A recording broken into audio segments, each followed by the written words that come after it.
November पासून झाली आहे आणि सगळ्या चॅनलनी सगळी बातमी दाखवून त्याच्यातल्या झी 24 तासनी बातमी स्ट्रॉंगली धरली होती, पण सगळ्यांनी बातमी दाखवून सुद्धा इतकं लढून सुद्धा आत्ताच्या घटकेला त्या प्रकरणात काहीही होताना दिसत नाहीये. सामान्य माणसाच्या मुलाला आणि अजित पवारांच्या मुलाला समान कायदा लागू होत नाही.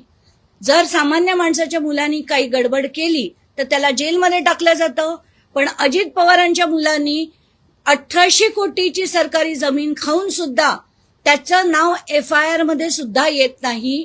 आणि ही आत्ताची हकीकत आहे महाराष्ट्राची की तुम्ही राजकारणी असाल, तुमच्यावर कारवाई होणार नाही. समन्स केले, सगळं केलं, FIRचं खोटं एक छोटूसा FIR ज्याच्यात पार्थ पवारचं नाव देखील नाही, त्याच्यात फक्त शीतल तेजवानी आणि दिग्विजय पाटील या दोघांची नावं. त्यात शीतल तेजवानीला काहीतरी दाखवायचं म्हणून काल अटक झाली. आणि ती पण का? कारण आता 8 तारखेला अधिवेशन आहे, अखंड तांडव केला जाईल म्हणून आम्ही एक FIR केली, आम्ही समिती नेमली, आम्ही अधिकाऱ्यावर कारवाई केली, शीतल तेजवानीला अटक केली, हे दाखवायला हवं म्हणून ते दाखवलं गेलंय.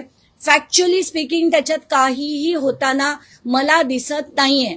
आता जे धडधडीतपणे दिसतंय की चुपचापपणे चौकशा होत आहेत.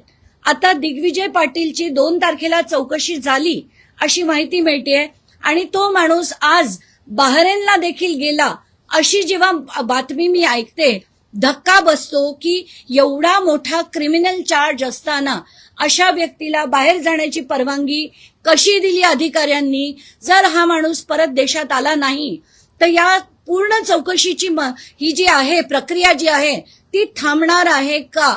हा अतिशय गंभीर प्रश्न आहे. कारण त्याला बहरेनमध्ये सेटल करतील, इथे आणलं जाणार नाही आणि याच्या पुढची चौकशी सगळी होणारच नाही. अशी काहीशी परिस्थिती आहे का? असे असंख्य प्रश्न आपल्याला पडतात. आत्ताच्या घटकेला एकदम शॉकिंग आणि गोष्ट म्हणजे खारगे समिती जी खरं अहवाल 7 तारखेला देणार होती त्यांना सुद्धा वाढीव, काल रात्रीच मला कळलं की त्यांना आणि 1 महिन्याची वाढीव मुदत मिळाली आहे.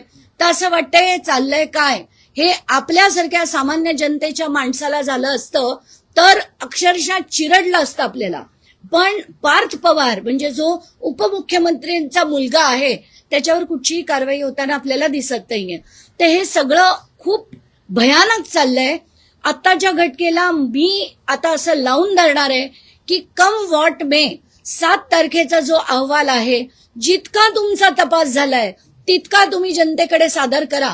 कारण ही जमीन सरकारची म्हणजे जनतेची जमीन होती आणि त्याच्यात काय चाललंय, कोणाच्या चौकशा, कसल्या चौकशा हे जाणून घेण्याचे अधिकार जनतेला पूर्णपणे आहेत. आता विषय दुसरा जो महत्वाचा विषय मला आणि एक मांडायचा आहे की ज्या अनंत गर्जे यांनी जे आता आपण ऐकलं की डॉक्टर गौरी गर्जे यांची ज्यांची हत्या झाली आहे का आत्महत्या झाली आहे कोणालाच काही माहित नाही. तर आत्ताच्या घटकेला तिचे आई बाबा हे बीडहून आलेले आहेत आणि काल आम्ही दिवसभर वरळी पोलीस स्टेशनला होतो. अनेक गोष्टी तिथे धक्कादायक कळल्या आहेत. आणि आत्ताच्या घटकेला एक सुभाष काकणे नावाचा एक व्यक्ती आहे जो सो कॉल्ड आम आदमी पार्टीचा काही पदाधिकारी आहे, पण तो पंकजा मुंडेंच्या अतिशय जवळचा आहे.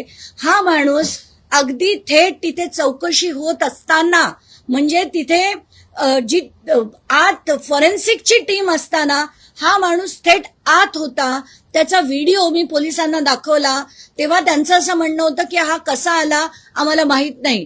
त्याच्यात असं कळतंय की 6 वाजून 11 मिनिटापर्यंत जो आनंद गर्जे फोन करून ड्रायव्हरला वर बोलवत होता की मला दार उघडायला काहीतरी करून दे, तो म्हणणारा अख्ख्या बरोबर 11 मिनिटात तो दरवाजा उघडण्याचा प्रयत्न करतो, उघडला नाही म्हणून 29व्या मजल्यावर जातो, तिथून 30व्या मजल्यावर चढतो, बायकोला समोर बघतो आणि गळ्याचा पण पट्टा ते ओढणी सोडवतो आणि पंख्याची पण सोडवतो.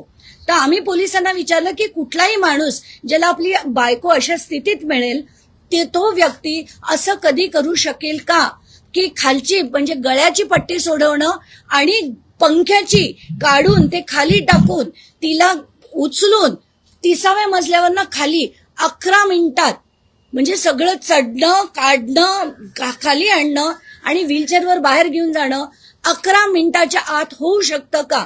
ते याच्यावर, आणि त्याचे मी सीसीटीव्ही देखील बघितले, त्याची येतानाची बॉडी लँग्वेज बिलकुल म्हणजे काहीही मॅच होत नाहीये. त्याच्यात मला असं कळतंय की असंख्य राजकीय फोन देखील आले होते, पोलिसांवर प्रचंड दबाव आहे आणि कुठल्याही परिस्थितीत हे होऊ दिला जाणार नाही. कायदा हा राजकारण्यांसाठी वेगळा, सामान्य माणसांसाठी वेगळा, हे या दुसऱ्या प्रकरणातनं सुद्धा दिसून येत आहे. ताई, तुम्ही म्हणालात की दिग्विजय पाटीलला बहरीनला सेटल करण्याचा प्रयत्न आहे. लग्न कार्याच्या निमित्ताने अजित पवार हे सुद्धा बहरीनला आता जाण्यासाठी एअरपोर्टवरती दाखल झालेले आहेत. एकंदरीत सगळं पवार कुटुंब या प्रकरणापासून वेगळं होण्याचा प्रयत्न करताय का? तुमचा असा ठाम विश्वास आहे की बहरीनला सेटल करू शकतात दिग्विजय पाटीलला, किंवा काही काळापुरतं पार्थ पवारला पण देशाबाहेर ठेवू शकतात? नाही, आता ते कोण कोणाला देशाबाहेर ठेवतायत नाही ठेवत आहेत मला माहित नाही, पण शंका मात्र मनात नक्कीच येते की आताच्या घटकेला एवढे क्रिमिनल चार्जेस असताना दिग्विजय पाटीलला बाहेर जाण्याची परवानगी कशी दिली? पार्थ पवारचं अजून नाव FIR मध्ये का नाही आलं? आणि आज जर हे लग्नाला बहरीनला गेले असतील तर बहरीनचे रिपॅट्रिएशनचे जे काही काही कायदे आहेत ते आत्ताच्या घटकेला मला माहित नाही काय एक्झॅक्टली आहेत, पण हा व्यक्ती जर तिथून परत आलाच नाही तर या पूर्ण प्रकरणाची चौकशी कुठे येणार आहे त्याच्यावर एक प्रश्नचिन्ह आत्ताच्या घटकेला तरी मला दिसते. या सर्व प्रकरणाची एकत्रित माहिती करून अंतिम अहवाल हा डिसेंबरच्या पहिल्या आठवड्यात, म्हणजे खारगे समितीचा पहिल्या आठवड्यात येणार होता. आपण बघताय की हिवाळी अधिवेशन त्याच्यानंतर लागेल आहे. कुणाला तरी वाचवलं जाते कारण की एक्सटेन्शन देऊन 1 महिन्याचं ह्या अधिवेशनामध्ये त्या गोष्टी येऊ नये. हे जर हे खारगे समितीचा अहवाल आत्ता आला असता तर अधिवेशनात धुमाकूळ घालून अजित पवारांचा राजीनामा झाला असता. उपमुख्यमंत्री पदाचा, पालकमंत्री पदाचा, ह्या सगळ्या गोष्टींचा त्यांचा राजीनामा झाला असता. पण तसं होऊ नये म्हणून आत्ताच्या घटकेला 1 महिन्याचं, खरं तर 8 दिवस एक्सटेन्शन दिलं तर ठीक आहे, पण 1 महिन्याचं तब्बल जे एक्सटेन्शन दिलं गेलंय की आता पुढच्या नवीन वर्षी आपण हे सगळं बघू, तर हे बिलकुल चालणार नाही. मी तर ठरवलंय, मी कुठच्याही परिस्थितीत प्रिलिमिनरी अहवालासाठी मला ताकद आहे तेवढं मी फोर्स करणार आहे.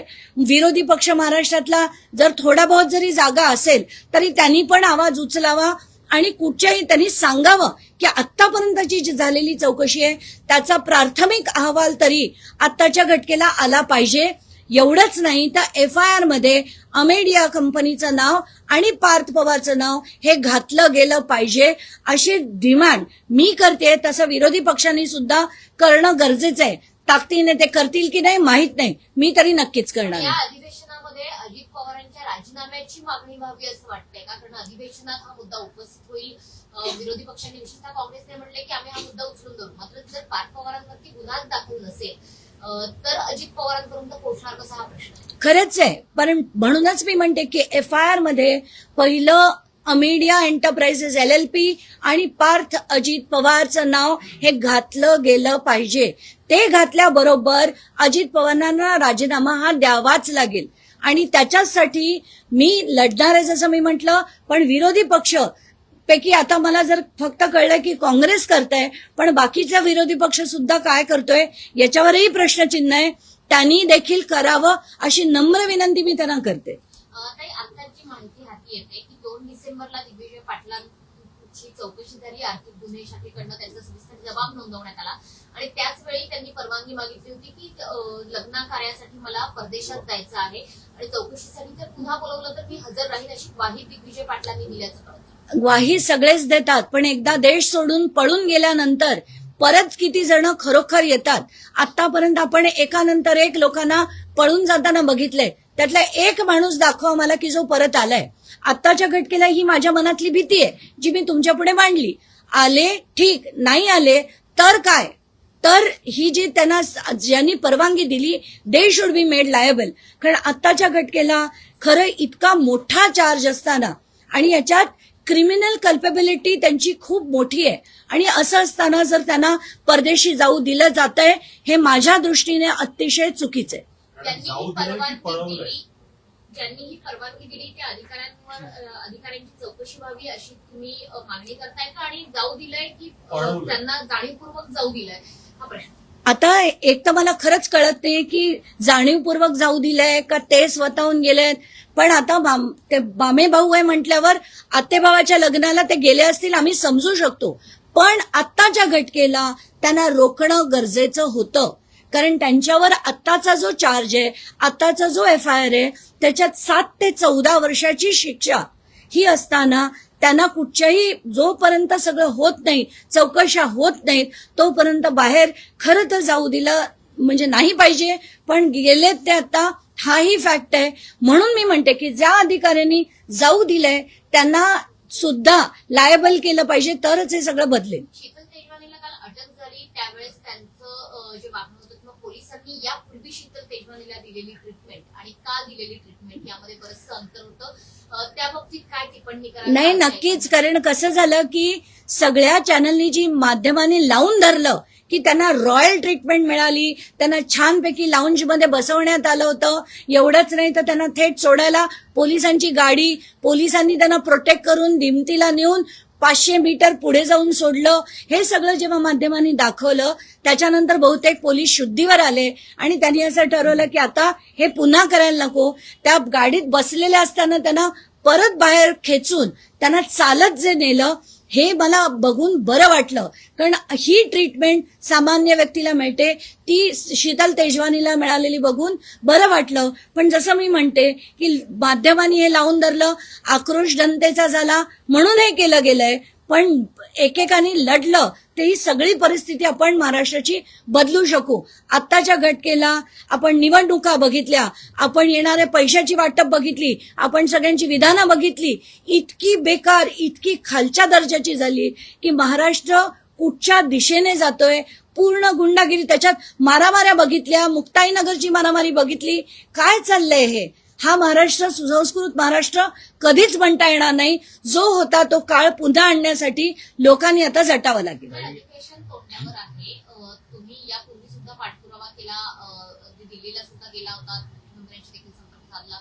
आता तरी पार्थ पवारांवर गुन्हा दाखल व्हावा याकरता तुम्ही मुख्यमंत्र्यांना पुन्हा एकदा त्याचा पाठपुरावा करणार का? कारण अधिवेशन काळात या मागणीलाही जोर येईल आणि कदाचित कारवाईलाही जोर. मी आजच मुख्यमंत्र्यांची वेळ मागितली आहे, पण ती त्या गौरी गर्जेच्या आईबाबांना घेऊन मी त्यांना भेटायला जाणार आहे.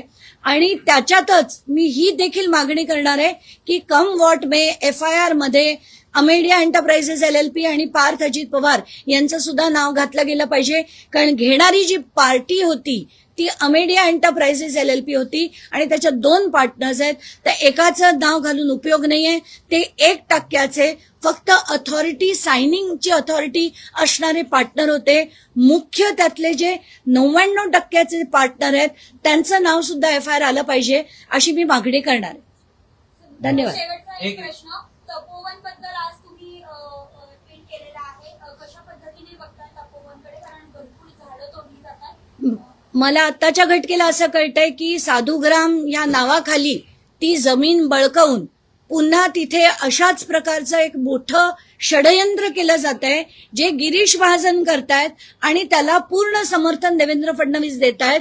म्हणून मला असं वाटतं की आत्ताच्या घटकेला नाशिकची जी जनता लढतीये ती तपोवनासाठी लढतीये, तिथल्या झाडांसाठी लढतीये. आणि मला खरंच म्हणजे ती जी दृश्य बघितली की छोटी छोटी मुलं त्या झाडाला पकडून उभी आहेत, तरी सुद्धा या लोकांना फक्त पैशाची जी हाव सुटलीये ती बिलकुल नाशिककर खपून घेणार नाही. आणि ताकदीने महाराष्ट्रातल्या सगळ्या जनतेने तिथे पाठीशी उभं राहायला पाहिजे. कारण हा नाशिकचाच विषय नाहीये. सगळीकडे अशीच झाडं तोडली जात आहेत, अशाच जमिनी भुईसपाट करून बिल्डरांच्या आणि या राजकारण्यांच्या घशात जात आहेत. तर त्याच्यात ताकदीने लढणं गरजेचं आहे. जेवढी जेवढी माणसं जी इश्यूजवर लढतात त्यांनी समर्थन हे दिलं पाहिजे असं माझं स्पष्ट मत आहे. सुरुवातीपासूनच तुम्ही या प्रकरणी आक्रमक पाहायला मिळाला. तुम्ही अजित पवारांची राजीनाम्याची मागणी केली आणि पालकमंत्री पदाची आपण राजीनाम्याची मागणी केली. शीतलला अटक झाली आहे. दिवीचे पायगड्या त्याला देतंय सरकार, पायी चालण्यास नकार देतंय शीतल तेजवानी. या प्रकरणामध्ये परत एकदा या संपूर्ण प्रकरणी अजितदादांच्या राजीनाम्याची आणि पालकमंत्री पदाची मागणी तुमची कायम आहे का, आणि पुढचं पाऊल काय असेल? आत्ताच्या घटकेला जर FIR मध्ये पार्थ पवारचं नाव आणि अमेडियाचं नाव आलं तर दुसऱ्या मिनिटाला अजित पवारांनी राजीनामा देणं गरजेचं आहे. त्यांनी नाही दिला तर तशी मागणी मी तर लावून धरतेच आहे, विरोधी पक्षांनी लावून धरावी अशी विनंती मी त्यांना करते.